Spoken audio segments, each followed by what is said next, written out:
3조죠. 한 40%가 2차 전지가 하락이 나와서 작용을 한 겁니다. 코스피 시가총액 끌어내리는 거에 대해서. 근데 이거는 제가 대표적인 종목만 지금 6종목만 지금 한 거예요. 뭐 금양부터 해가지고 뭐 다른 종목들도 많이 있을 거 아니겠습니까? 뭐 코스모 신소재라든지 뭐 코스모학부터 해가지고 그죠?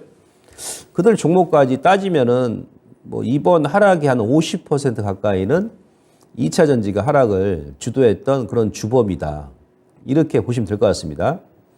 그래서 이제 2차 전지 같은 경우 영향력을 많이 끼쳤고, 그리고 한 걸음 더 들어가서 제가 이렇게 또 이제 구분해 봤어요. 9월 1일이죠. 이제 9월 1일이면 여기입니다. 코스피 기준으로 했을 때. 그래서 9월 1일부터 만기까지 8월 저점을 안 깨고 이게 박스권 행보하다가 9월 15일인가 16, 7 여기서 저점 깨면서 이제 급락이 나왔지 않습니까?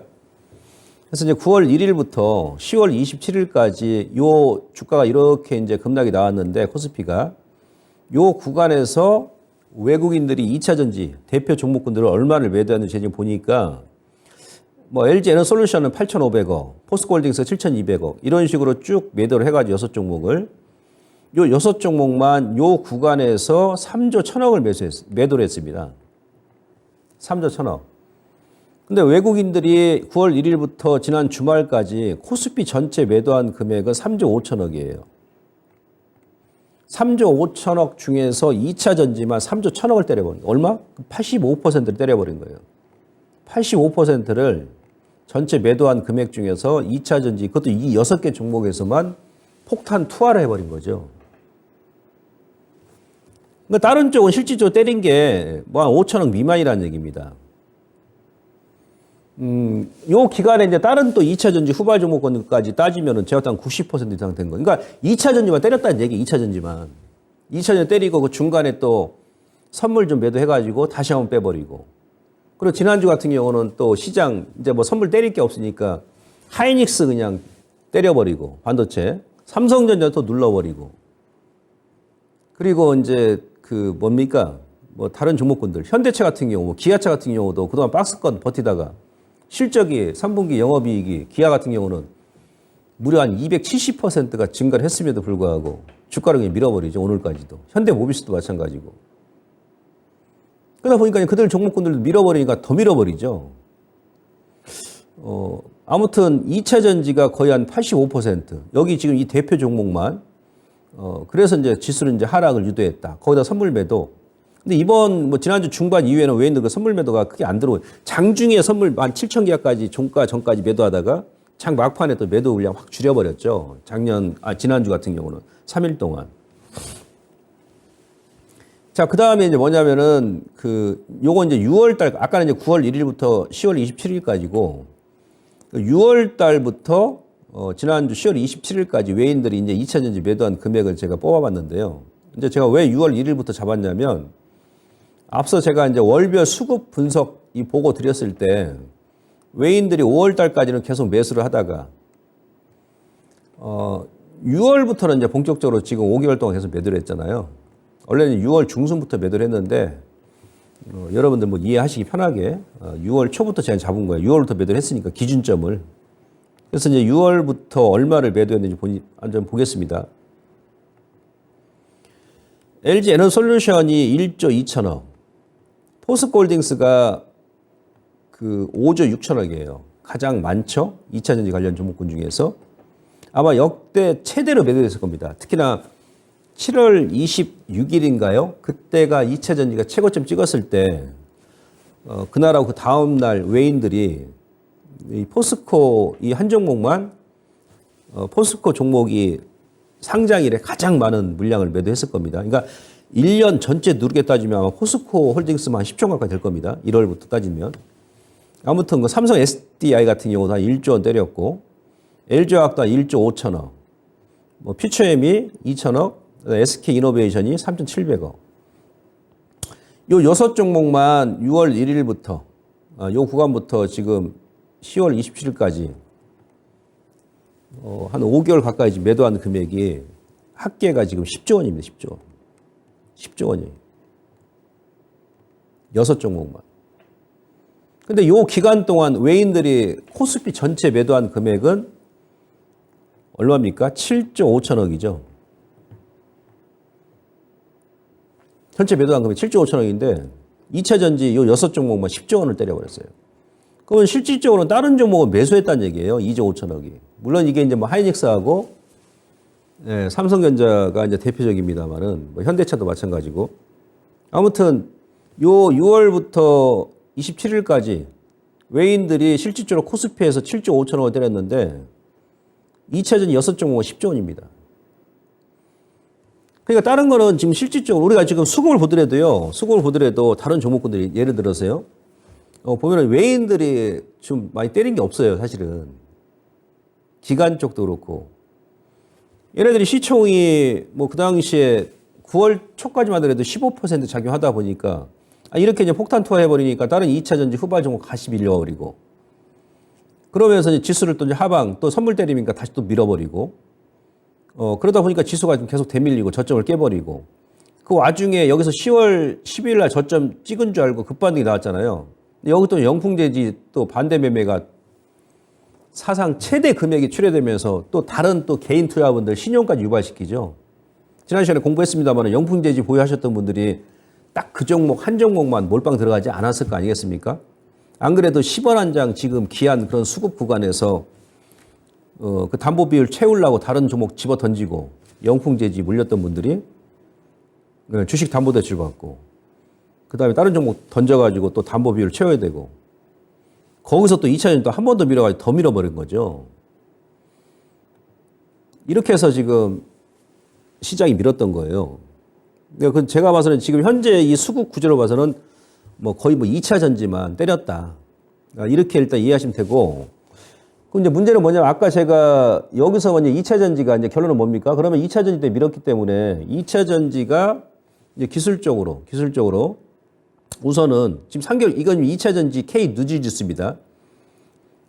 이 로그 차트 상으로 지난 시간에 공부했지 않습니까? K 누지 지수가 여기 이제 고점 나왔었고 그다음에 그 7월 달에 이게 슈팅이 나왔던 거예요. 7월 26일. 슈팅 나왔다 윗꼬리 주고 정확히 여기서 얻어맞고 지금 3개월 연속 밀리는 거거든요. 지금. 그러다 보니까 이제 지수도 지금 고점에서 3개월 연속 같이 밀죠. 이미 이제 주가를 밀었으니까 아까 그 스토리 매매처럼 그러면 과연 지금 현재 구간에서 2차 전지를 더 밀 것이냐. 여기서 더 밀어버린다 그러면은 뭐 지수도 다시 한번 이 지지 맥점 이탈하겠죠. 그죠? 근데 지금은 이제 3개월 만에 2차 전지가 이제 완전히 바뀌었죠. 지금은 작년 저점부터 그러니까 2020년도 처음에 코로나가 발생했을 때 그 구간에 이제 저점 라인까지 왔다는 얘기예요. 그러면서 작년 저점까지 왔다는 얘기죠. 그러니까 지난달하고 이제 이번 달에 특히 이제 거래가 크지가 않아요.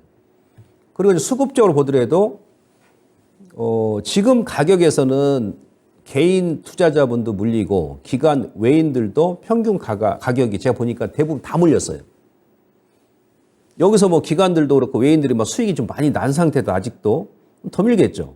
근데 얘네들도 지금은 평균 매수가를 보니까 다 물려있단 말이에요. 어떤 종목이든 간에 대표 종목군들이.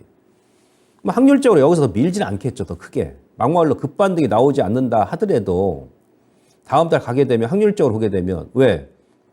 아니 또 3개월 동안 10조 원을 때렸으니까 6월부터. 특히나 또 9월 그 고점 대비해서는 지금 거의 3조 원을 넘게 때렸지 않습니까? 또 2차 전지가 또 이제 3분기 대비해서 또 4분기 실적이 더 좋아지잖아요. 예상은. 아하, 그러면 이 정도면 이제 매도 맞을 만큼 맞았다. 2차 전지도. 얘네들이 이제 지금 뭐 막말로 급반등이 안 나온다 할지라도 현재 구간에서 이제 기술적으로 하락 브레이크가 걸린 상태에서 하방 경직만 확보를 해주더라도 그러면 코스피 같은 경우도 뭐 이후에 이제 삼성전자 반도체를 막 외국인들이 또 막 2차 전지 때리듯이 뭐 때리지 않는 이상은 현재 지수대에서 매도와 매수세가 좀 타협을 보지 않겠느냐. 거기다 이제 기술적으로 로그 중기 핵심 지지 맥점이에요. 작년 10월 9월 달 여기서 터닝 나왔지 않습니까? 지금 이 자리까지 왔잖아요. 월봉으로 보게 되면 120개여서 지지 맥점이고. 이런 부분까지 일단은 우리가 이제 점검을 한다 그러면 어느 정도, 그러면 지수가 뭐 기술적으로는 지금 매물 공백존의 하방 쪽에 와 있기 때문에 현재 구간에서는 더 크게 물리지 않을 것 같다. 그죠? 예, 이런 이제 결론이 나오겠죠. 그러면 일단은 이제 우리가 뭐 지금 당장이 아니더라도 뭐 11월, 12월 아니면 연말. 왜냐하면 통상적으로 2025년 동안요, 98년도 IMF 때부터 코스피가 언제 가장 많이 올랐냐면 1년 중에 바로 11월과 12월과 특히 11월이 가장 많이 올랐어요. 12월, 그다음에 1월 효과까지 이어지면서 1월까지 요 3개월이 가장 많이 올랐었거든요. 제가 그 데이터는 아마 여러 차례 여러분들께 많이 보여드렸을 겁니다. 미스터 마켓에서 보여드렸었고, 그다음에 공개 방송에서 말씀드렸었고, 그리고 지금 이제 기본적으로 그 밸류에이션 기준으로 했을 때 지금이 10년일에 가장 PBR 기준으로 했을 때는 0.83이잖아요. 증권사는 더 낮게 보는 데도 있어요. 0.81까지. PBR 기준, PER 기준으로 했을 때는 10년일에 지금 가장 저평가된 국면이거든요. 지금 자리가.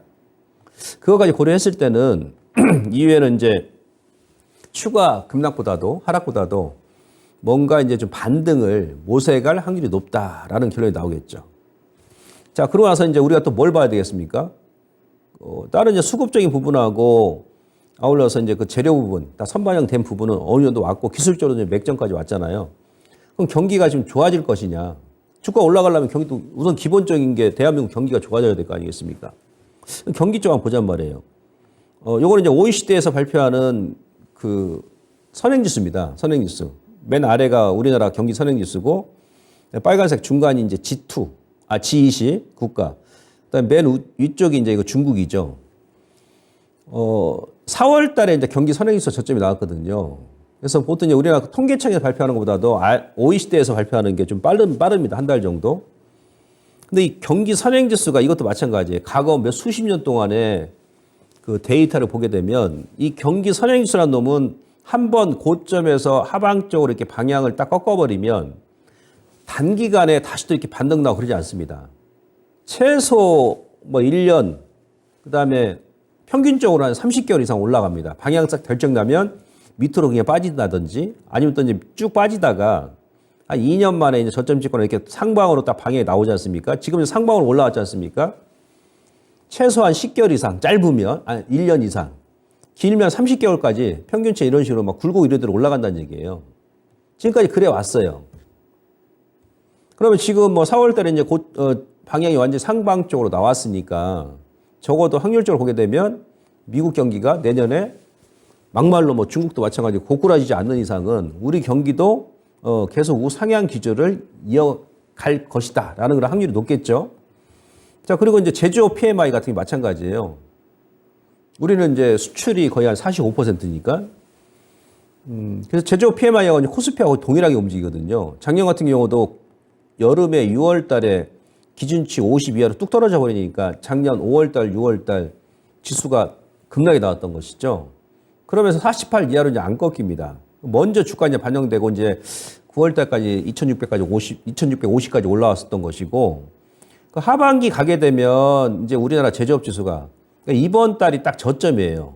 이 제조업 PMI 예상 경로를 보게 되면 이번 10월 달이 저점이고 11월, 12월 같은 경우는 기준치 50까지 올라갈 것으로 예측하고 있고, 이건 뭐 제가 그린 게 아니고 그 IMF라든지 OECD에서 일단 추정하고 있는 우리나라 경기 제조업 PMI입니다. 그리고 나서 다시 약간 주춤하다가 내년 상반기 가게 되면 IMF 때가 IMF 아니죠. 코로나 때 56까지 올라갔는데 그 고점이 오른쪽 어깨까지 지금 54까지 올라갈 예정이죠. 그러다 보니까 이제 무역수지 같은 경우도 마찬가지예요. 무역수지도 올 하반기, 내년 상반기에는 흑자 유지를 지속적으로 해 나갈 그런 전망입니다. 그러니까 중국 같은 경우도 지금 완전히 지금 터닝 나오는 그런 시점이잖아요. 중국도 지금 경기 선행지수는 완전히 돌렸는데 여름부터 이제 중국 정부에서 뭐 부동산 경기 부양, 그다음 유동성 공급, 더불어서 증시 안정화 대책 뭐 2번이나 나왔습니다. 8월 달에 수수료 인하, 그리고 뭐 이번 전전주 2주 전인가요? 그때는 담보 비율 같은 경우도 막 조정을 대폭적으로 해주고 공매도 이제 안 나오게끔 하려고. 근데 이제 그런 정책이 결정되고 나면 그게 언제 시장에 영향을 미치냐면 바로 시장에 영향을 미치는 게 아니고 우리가 뭐 국회에서 어떤 뭐 민생 법안이 통과를 했어요. 그죠? 그러면 그 민생 법안이 통과하고 나서 국회 통과하고 나서 그다음에 또 이제 각 부처 또 뭐 거기 또 통과해야지. 그러면서 여러 단계를 거쳐 가지고 우리 일반 시민들한테 그 통과 법안이 피부적으로 느끼게끔 하는 그 시기는 보통 한 6개월 걸리거든요.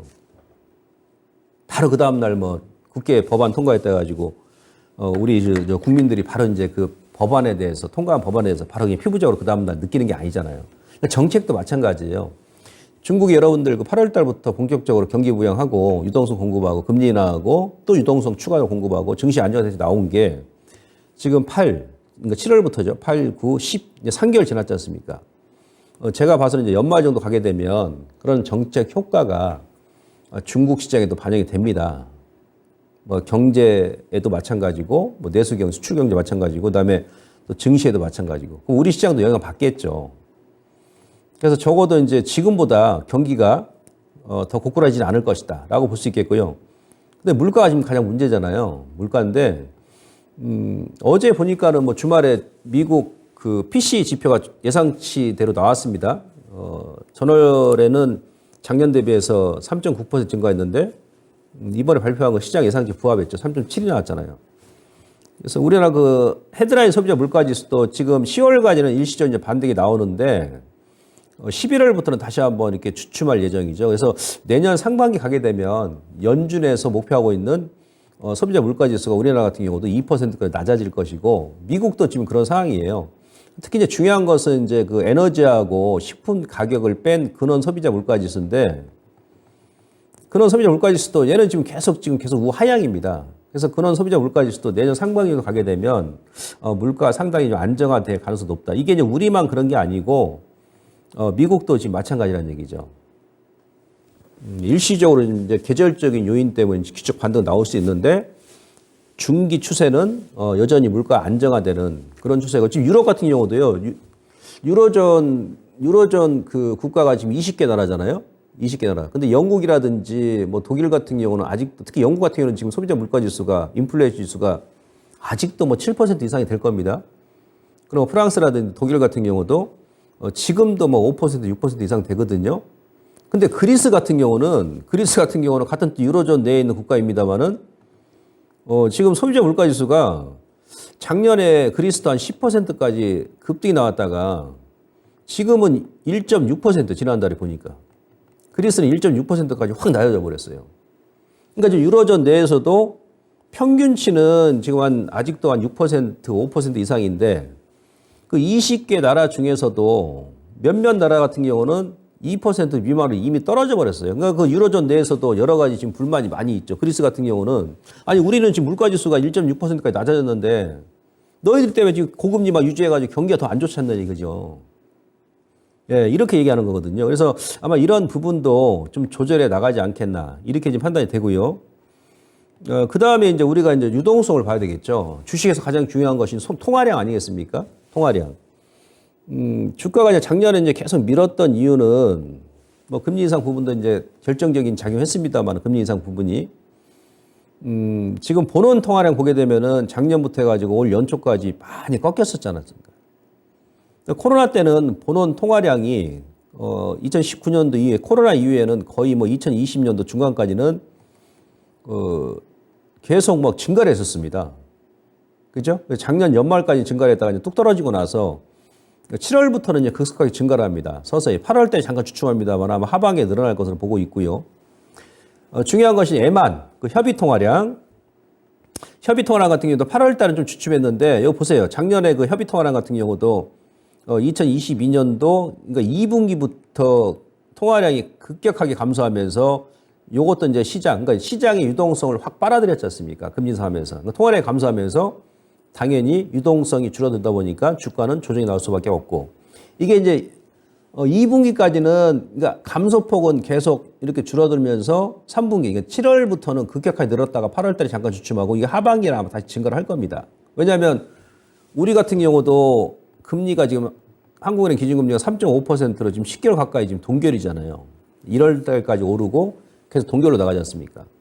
그러니까 시중에 돈이 좀 돌고 있다는 얘기예요. 그동안 이제 돈맥경화 현상이 많이 나타났었는데, 아하, 7월부터는 협의 통화량도 급격하게 증가를 했고 하는 거 봐서는 이제는 시중에 돈이 좀 돌겠구나. 특히 이제 올해보다도 올 하반기나 아니면 내년 가게 되면 시중의 유동성이 좀 많이 늘어나겠구나. 이런 걸 추정해 볼 수 있겠죠.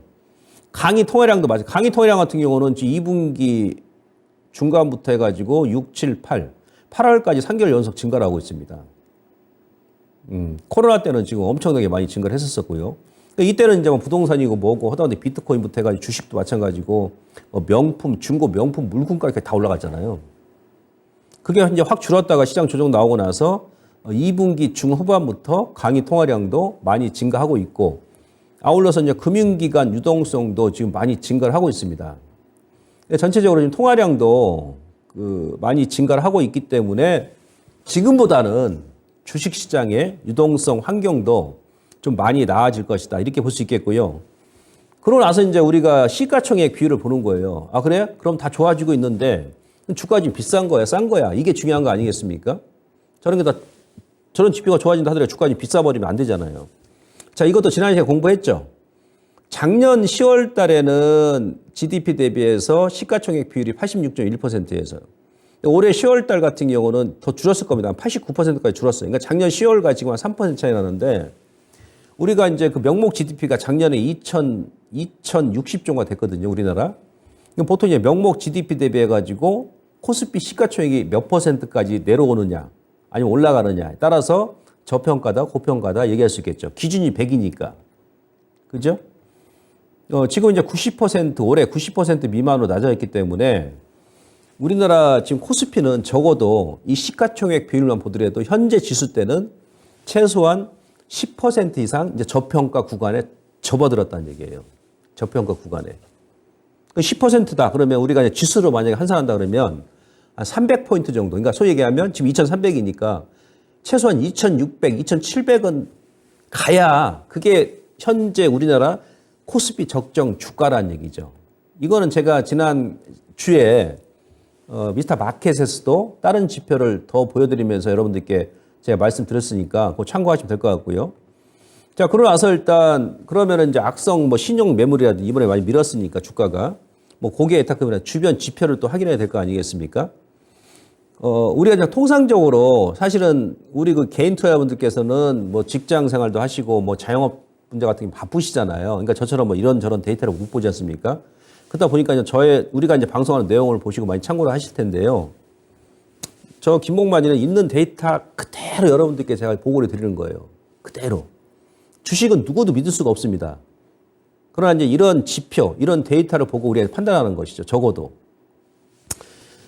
예탁금만 보시더라도 지수의 고점과 저점을 우리가 대충 예측을 할 수 있다고 그랬잖아요.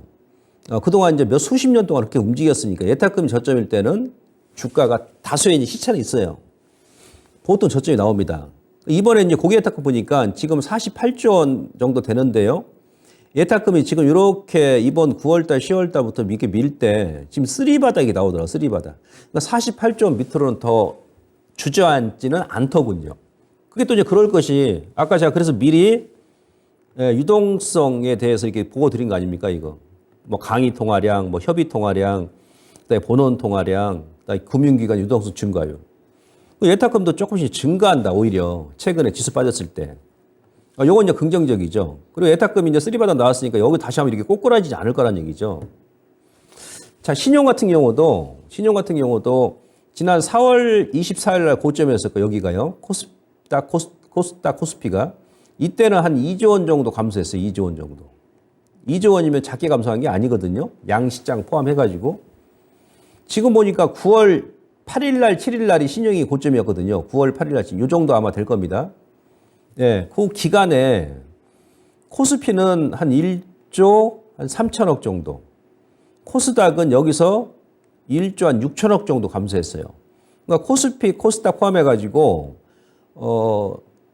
3조 원 정도. 이게 지난주 목요일까지거든요. 아마 금요일 날도 더 감소했다고 보는데, 3조 원 이상 아마 이 구간에서 신용이 감소했다고 생각하시면 됩니다.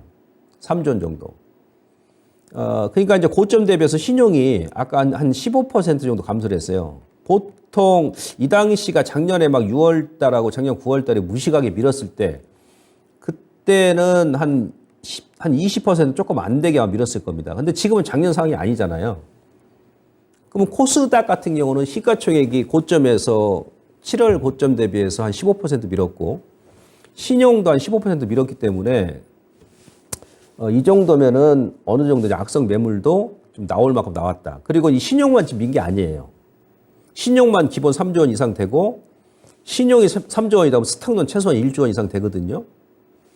거기다 이제 반대 매매까지 포함한다 그러면 그래서 제가 앞서도 말씀드렸습니다만 이번 지수 하락 구간에서 신용 스탁론 반대 매매, 미수 반대 매매, 그다음에 증권 담보 대출 그 물량까지 포함한다 그러면 적어도 한 6, 7조 원 정도 그 악성 매물이 이미 시장에 출회된 것이 아니냐 이렇게 추정해 볼 수 있다는 얘기죠. 그 정도 금액이면 진짜 비 오는 날 막말로 연락에 지금 매를 맞은 거예요. 먼지나게 매를 맞은 겁니다. 이 정도 악성 매물이 일단 지금 현재 시장에서 출회가 돼가지고 지금 소화를 한 상태니까 이것도 좀 이제 긍정적이다. 쏟아질 때는 좀 무서웠습니다만은 이미 이제 해소가 됐다는 얘기죠. 그 외에 이제 주변 지표를 보게 되면 일단 거래 회전율, 그러니까 유동성은 좀 늘긴 하는데 아직은 이제 그 본격적으로 메이저들이 오늘 같은 경우는 코스닥 같은 경우는 거래 대금 자체가 4조 원밖에 안 나왔어요. 그러니까 거래 대금이 안 나온다는 얘기는 거래량이 안 나온다는 얘기는 다들 이제 감망하고 있기 때문에 돈이 안 돈다는 얘기예요. 그래서 주가 이제 흘러내린다든지 못 올라가는 거죠. 근데 이제 거래 회전율, 거래 대금, 거래량이 안 나온다는 얘기는 바닥이다. 메말랐다. 소위 얘기하면 가뭄에 논바닥 갈라지듯이 쩍쩍 지금 갈라지고 있다. 그러면 이제 그게 저점이라는 신호가 더 크다는 얘기죠. 그러니까 거래 회전율, 거래 대금, 거래량이 감소한다는 얘기는 그래서 주가가 밀리고 있으나 그거보다 더 큰 의미는 이제는 바닥이다. 또 뺄 것도 없다는 얘기예요. 그러니까. 예. 그래서 이제 결론은 뭐냐면 지금 현재 지수는 PBR, PER, 그러니까 밸류에이션 측면에 봤을 때 10년이 최저치고요. 그다음에 월봉에서는 이제 지지 맥점이고 정리를 제가 해드리자면 요 네 가지입니다. 예. 그래서 지금 현재 증시는 저는 4분기 저점 구간을 보고 있고 고점에서 주식을 좀 많이 물리신 분들은 이제는 심적으로 더 이제 고통받지 마시고 급한 자금이 아니시다 그러면 바이 앤 홀드 전략 유지하시면서 지금보다 더 많이, 더 강하게, 더 높게 올라올 때 그때 조절하더라도 조절하시는 겁니다. 아시겠죠? 자, 저는 여기서 마무리하고요. 다음 시간에 다시 찾아뵙도록 하겠습니다. 고맙습니다.